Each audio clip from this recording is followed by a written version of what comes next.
Look, maybe we can reason with it. Open communication channel, sister. Broadcast on all known frequencies and in all known languages, including Welsh. This is Acting Senior Officer Arnold J. Rimmer of the Jupiter Mining Corporation transport vehicle Star Bug. Now hear this, because it's only coming once. We surrender totally without condition. Thank you for listening. Oh, additional. Sorry to take up your valuable time. Sorry. Thank you. Sorry. Bye. Bye. Sorry. Thank you. Bye.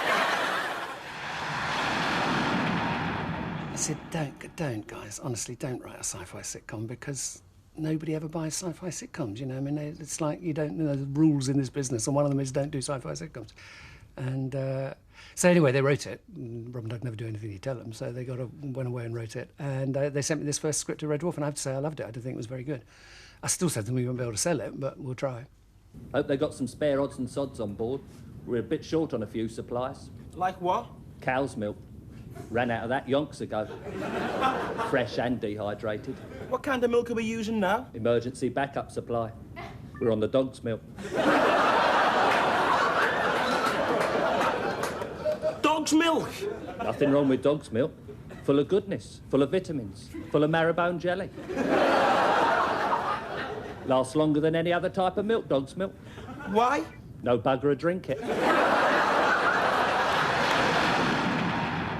Cult was a word that people were saying, but cult is popular as well, of course. You can't have a show that's just weird that no one watches. That's not cult. That's just maybe a bad show, you know, that no one wants to watch. And Red Dwarf isn't a cult. It's got too many people interested in it to be a cult. So, I mean, maybe it had a cult status-ish to start with, you know, when it first started. But, I mean, I don't know. I mean, I'm not worried whether it is a cult or not. If it's a cult, long live cults. Unlike some science fiction series, Red Dwarf does not take itself too seriously and does not try to be politically correct. This allows it to do stories and situations that Star Trek would never dare touch. Say, I didn't say anything, sir.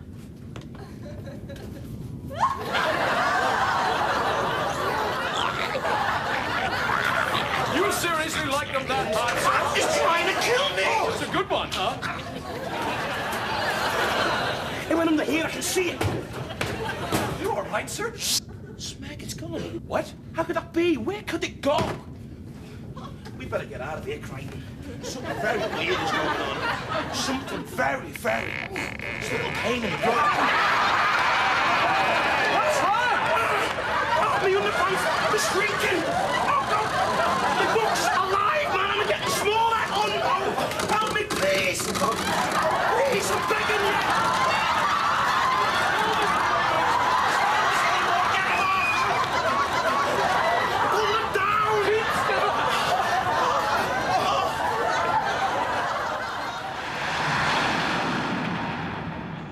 My favourite character is Lister, without a doubt, because I think there's something very reassuring in the concept that the very last surviving human will be this scuzzy space bum, you know, who's powered by beer and curry. And Lister looks like something the cat wouldn't drag in.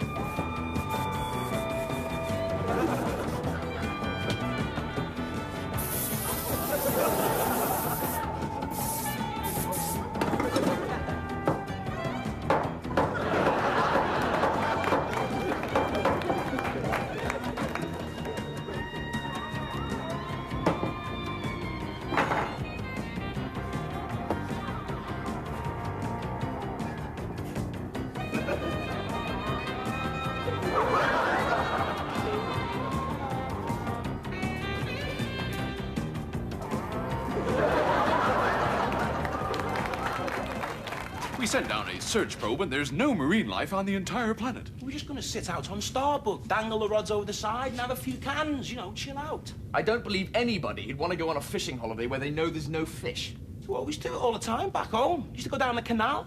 Never any fish in that. Used to go condom fishing. I swear, one time I caught this 2-pound black rib nobbler. It was about that big.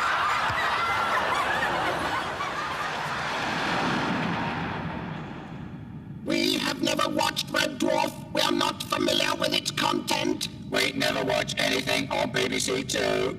All Earth television is human propaganda. The works of Shakespeare were written by a Dalek. All Beethoven symphonies were written by a Dalek. What about Mandy by Barry Manilow? Was that one of ours? It was not. I didn't think so. We have nothing more to say. We have never seen Red Dwarf. Now go away before we exterminate you. Exterminate, exterminate, exterminate! That light bulb gag was funny, though, from Series 6. Remember that? What?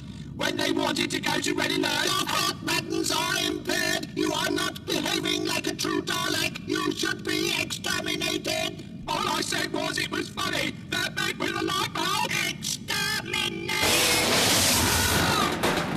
No sense of humour, some people. They clearly have a technology way in advance of our own. So does the Albanian State Washing Machine Company. Step up to Red Alert. Sir, are you absolutely sure? It does mean changing the bulb.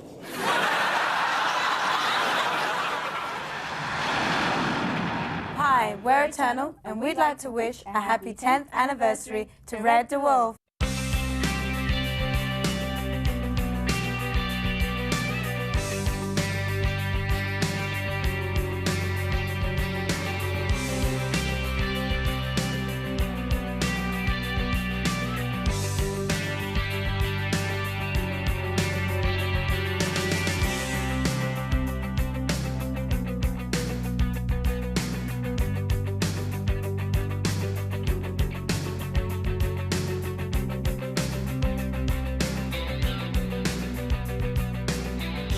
I mean, people don't really... Oh no, somebody recognised me at the video shop, which was quite exciting. I go in there a lot now just for the buzz, but... This is almost the entire collection of Red Dwarf that I've collected over the past 6 years, roughly. I've brought almost the entire collection with me. Most of it's signed, and, you know, you can't... And there's memories there as well, that's irreplaceable, really. I worked out exactly how much it would have cost me to collect what I've collected. It came to the figure about £800, so if my car was stolen or broken into while I was here, that would be my entire collection gone in a flash. Quite extraordinary. Yeah, you. Yeah. In Series 7, you came back as Ace Rimmer. When you're on the motorbike, how were you able to accelerate away when your right hand, which is your throttle hand, had a gun in it shooting behind you? Writing, above all, the writing is what appeals to me, because Grant and Naylor created their own hermetically sealed comedy world. They developed it from sitcom to action comedy to drama comedy, which is what it is now. And it's just absolutely superbly written, and the characterisation is terrific. Still, the first time was with this girl I met at cadet school called Sandra. We did it in the back of my brother's car. What was it like? Brilliant. Incredible. Bentley V8 convertible. Walnut burr panelling. Marvellous machine, marvellous. So, come on, how do you lose yours? Michelle Fisher, the 9th hole of Bootle Municipal Golf Course. Par 4, dogleg to the right, in the bunker behind the green. You lost your virginity on a golf course? How'd you have the nerve? It wasn't in the middle of the Ryder Cup or anything. It was midnight. How old were you? She just took all her clothes off and stood there in front of me completely naked. I was so excited I nearly dropped my skateboard. Skateboard? How old were you? 12. 12? 12 years old? Yeah. You lost your virginity when you were 12? 12? You can't have been a full member of the golf club, then. I really have enjoyed both incarnations of Holly. Shouldn't this plug into something? Oh, yeah, that joins up with the white cable. The white cable? Yep.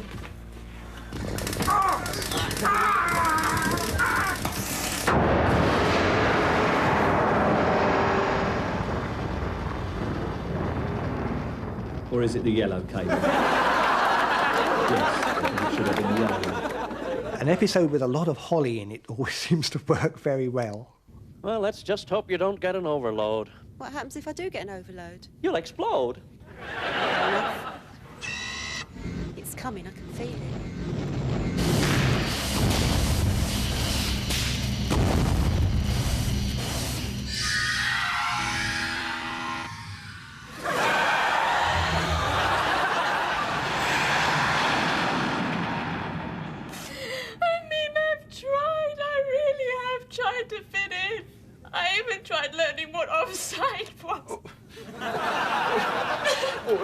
on, please. I've never had to comfort a crying woman before. I'm not familiar with the technique.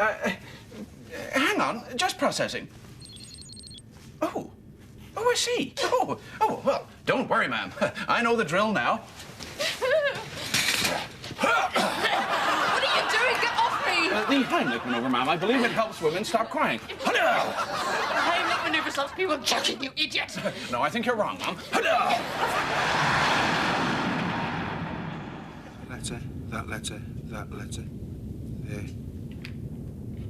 Hey, I got you now, buddy. Jozxyqk. That's not a word. It's a cat word. Jozxyqk. That's not how you pronounce it. What's it mean? It's a sound you make when you get your sexual organs trapped in something. It's in a dictionary. Well, it could be. If you're reading in the nude and you close the book too quick.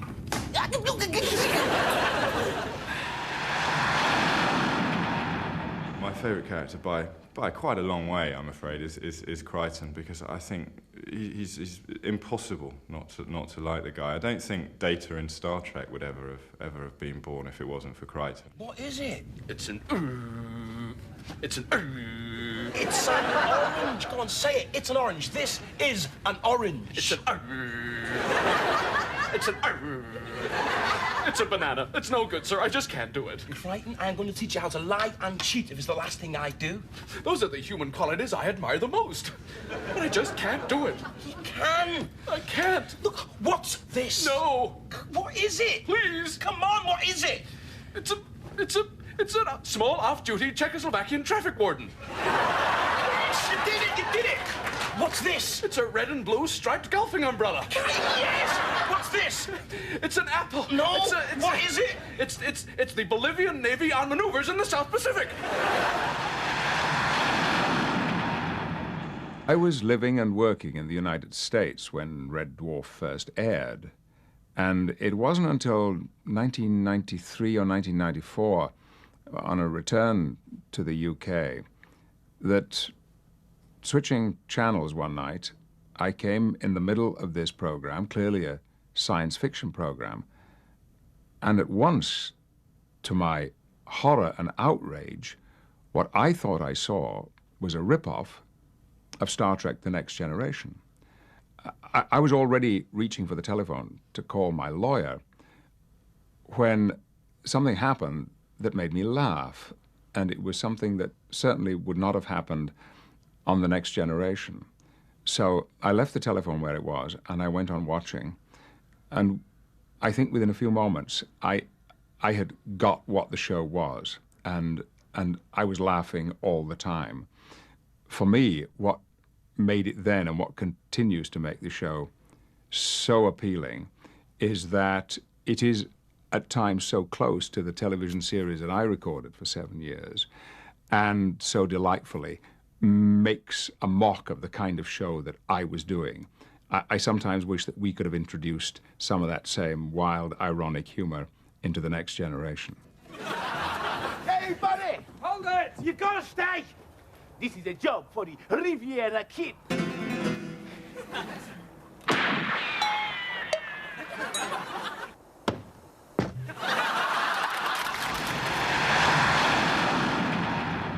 It was a show where everything was going backwards, and this happened long before the lager adverts did it, or anybody else. It's been copied many times since, and it was one of the funniest things I've ever seen on television, but also one of the most memorable. It's not a barroom brawl, it's a barroom tidy.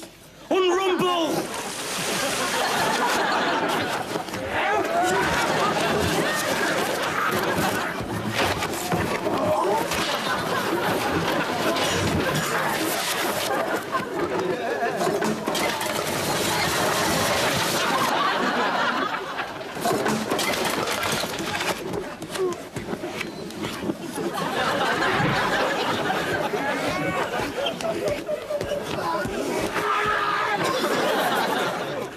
Going, you coward. I've just worked out what happens to me back. Oh!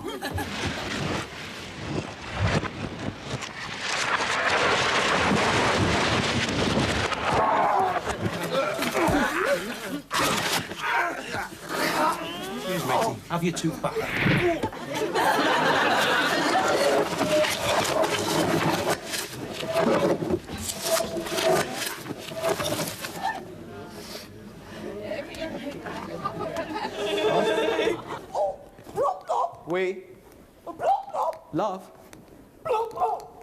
Red Dwarf.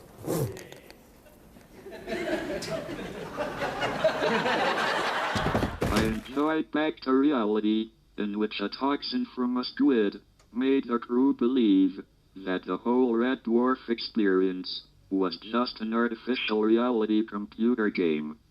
I think for me the all-time classic episode is Back to Reality. Look out!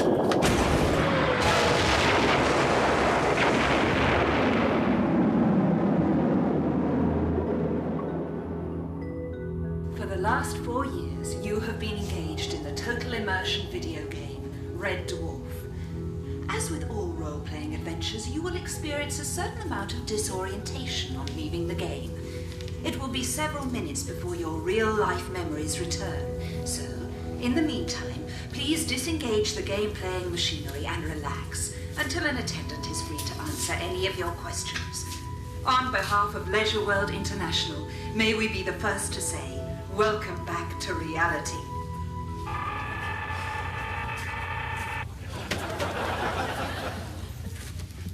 This is a very, very bad dream, right?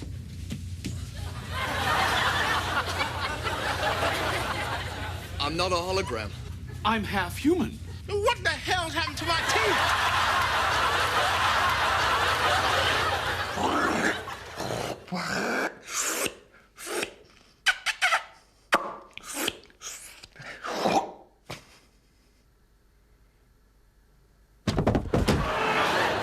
What the smeg is going on? I hate snakes. They freak me out. Totally snakes.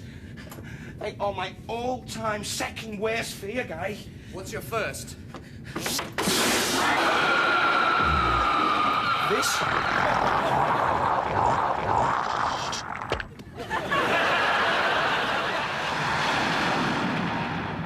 What is really interesting is that they go on selling. I mean, we sell 30,000 a year of the main novel every year, which suggests to me they're actually rather good. I mean, you know, there's got to be something about them that's word of mouth and keeps them going. I mean, I think the fact that they've written real novels and not novelizations, they've really fleshed out the characters, they've made them into proper works, is why they're so successful.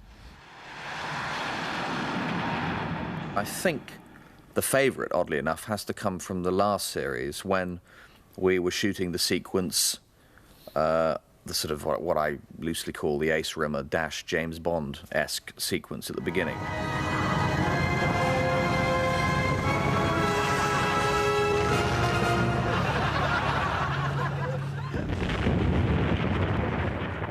Goodbye, Ace Rimmer! You are a most worthy adversary!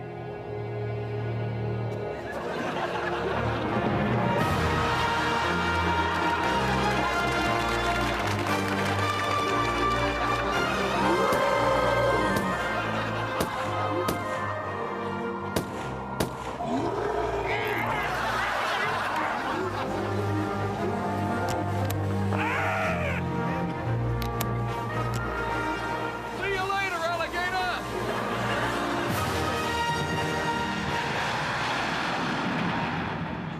You know, the great big rehearsal rooms they used to have, I don't know whether they have them there now.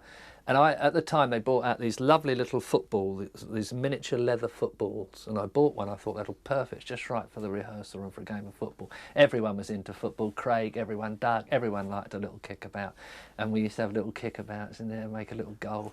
And then one day, the PA assistant, who was quite a bossy young lady, she knows who she is, and she took away my ball, and she took the ball away and locked it in the office. And I said, I told you I was a pain in the arse in those days. I said, if I don't get my ball back, you won't get another line out of me. And she got my ball back. It was pathetic behaviour, but I got my ball back. Do you think Wilma's sexy? Wilma Flintstone? Maybe we've been alone in deep space too long, but every time I see that show, her body drives me crazy. Is it me? I think, in all probability, Wilma Flintstone is the most desirable woman who ever lived. That's good. I thought I was going strange.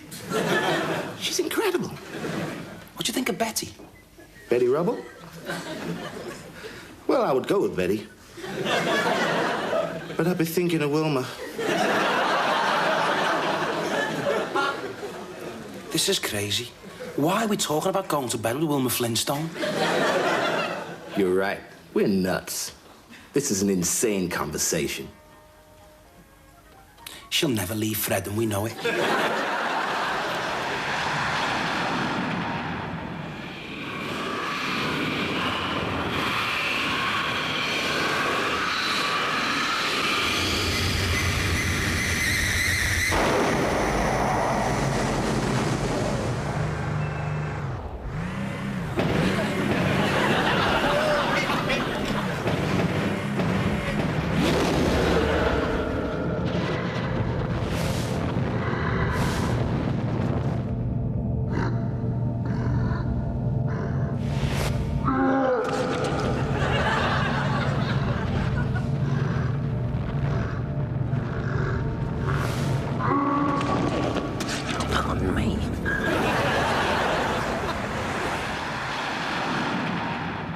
Very difficult to stand on a railway platform now without at least one person saying, "Oi, smeghead," which is a change that I never knew would ever happen. But when I came into this industry, I didn't say, well, I'm looking forward to the day when someone could stand on a platform and call me a smeghead.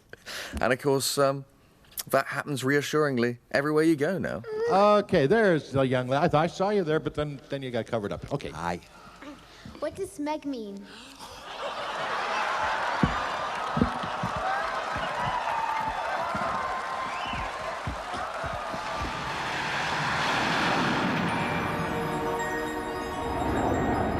Sir, I'm picking up some kind of energy emission. They've taken Mr. Rimmer. Sir, they've taken Mr. Rimmer. Quick, let's get out of here before they bring him back.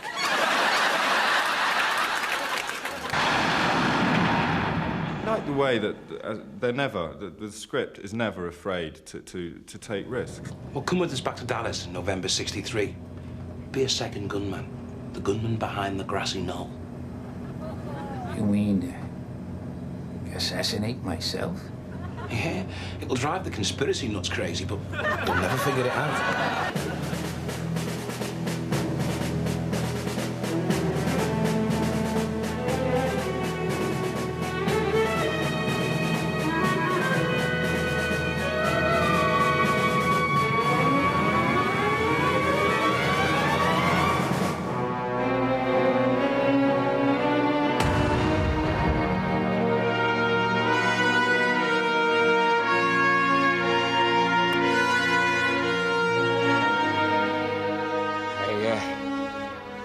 Thank you all for giving me the opportunity to be reborn.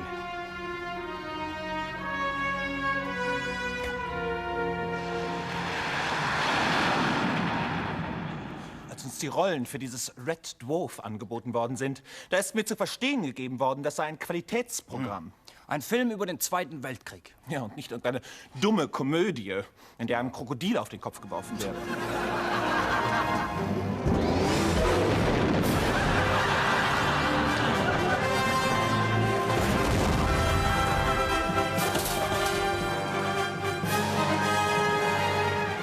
Sauerkraut! Er ist davongekommen!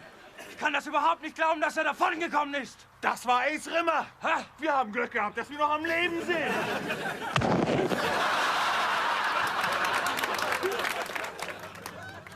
Wir sind unsagbar große Schauspieler in Deutschland. Wir sind wahnsinnig bekannt. Ja, wir würden nicht auftreten in Programmen, in denen Leute es witzig finden, wenn falsche, schlecht hergestellte Plastikkrokodile.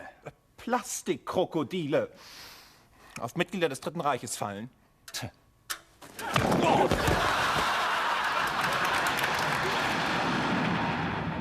What is a red dwarf? A red dwarf is a special kind of star. Remember, the stars are suns, and our sun is a perfectly ordinary star. But now, what about stars that are not so massive for the sun, don't weigh so much, not so much there?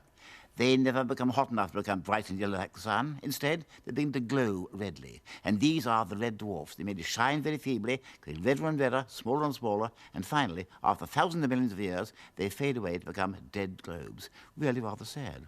And that is a red dwarf. We went round Microsoft, because Robert wanted to go. They showed us this thing called Dildonics. Don't know if you know about this. It's true. Dildonics is the equipment they've got in development now, which allows you to have sex with your computer. But like, what it involves a little machine that you put your willy in. You can get a bigger machine as well, you know, that you put your willy in, and it's wired up to a computer. Now, what if there's a systems crash or a power surge? You can rip your dick off and fax it to Canada before you know what's happening, do you know what I mean?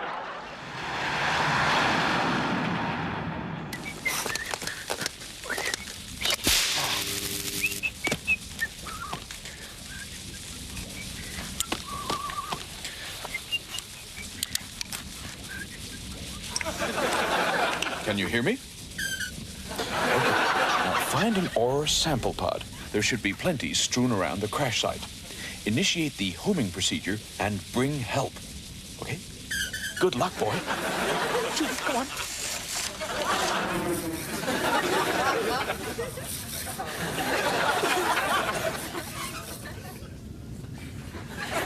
So what's the plan? Hey, you okay? You look tense.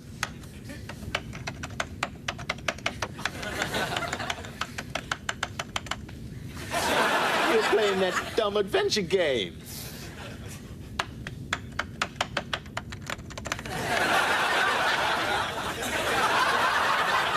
Buy a potion from Gandalf, the Master Wizard. That's what I usually do.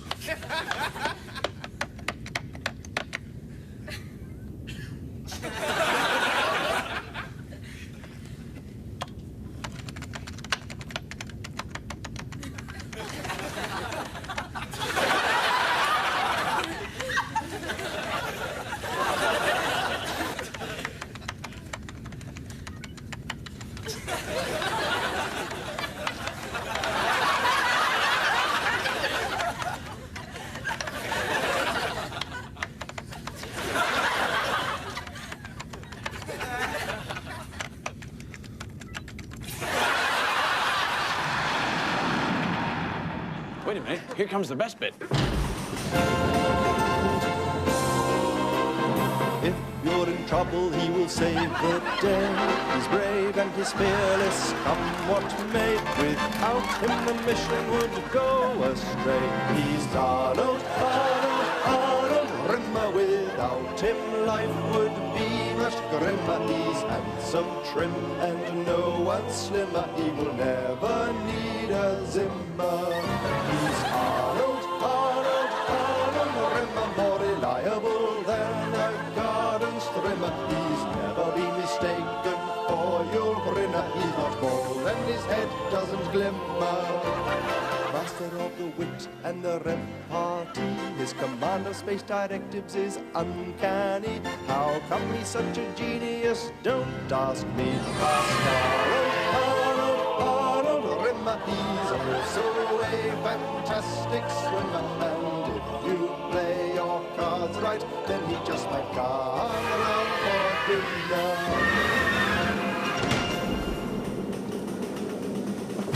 So how come it took 3 whole years to sell it? Because it's a sci-fi comedy, and they should never have written a sci-fi comedy, and it's a bloody stupid thing to do.